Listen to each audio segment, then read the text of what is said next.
Leaks on a cylinder valve can occur around the stem packing, through the valve seat, around inlet threads at the cylinder, and at the fusible plug on the valve. To stop a stem packing leak, use wrench 200A to ensure that the valve stem is closed tightly. Tighten the packing nut with the valve wrench.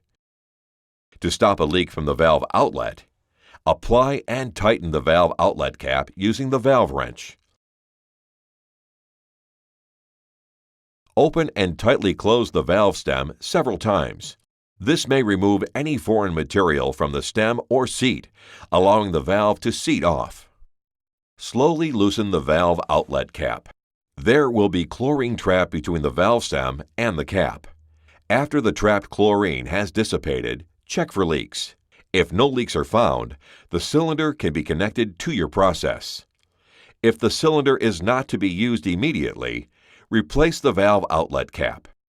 Tighten it securely and put the cylinder back in storage.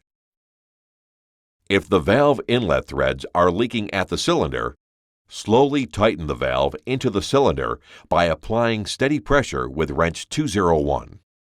Caution: inspect the valve and cylinder threads to ensure integrity prior to tightening. Otherwise, apply device 1. Test for leaks. All of the above leaks can be contained using device 1. The following leaks are rare, but would be classified as major incidents. They usually occur when a cylinder is mishandled.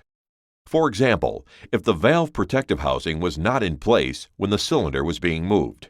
If valve stem assembly has blown out, hammer the small drift pin A-3 into the valve body. If the valve is broken off at the cylinder, hammer the small drift pin into the valve body remaining in the cylinder. If the complete valve blows out of the cylinder, hammer the large pin A-4 into the cylinder. Test for leaks. Device 1 should be applied after the pins are driven in. Test for leaks. If device 1 does not fit over the pin, secure the cylinder in an isolated area and call your chlorine supplier. Each chlorine cylinder is protected by a fusible metal plug, which is designed to melt prior to rupture.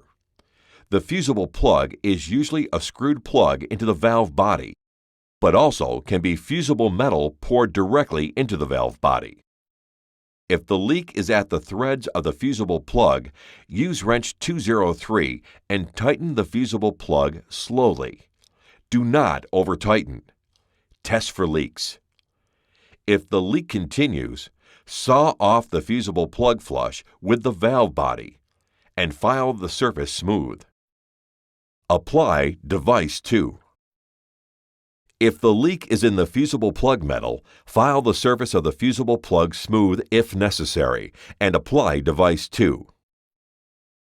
To apply device 2, loosen the set screw and place the clamp assembly over the valve. Place a gasket between leaking fusible plug metal and the block. Tighten the set screw until the leak stops. Test for leaks with ammonia vapors. If a leak is detected, further tighten the set screw and test for leaks. The above procedure can also be followed for a leak in the fusible metal that is poured into the valve body. Leaks in the fusible plug area can also be contained by applying device 1.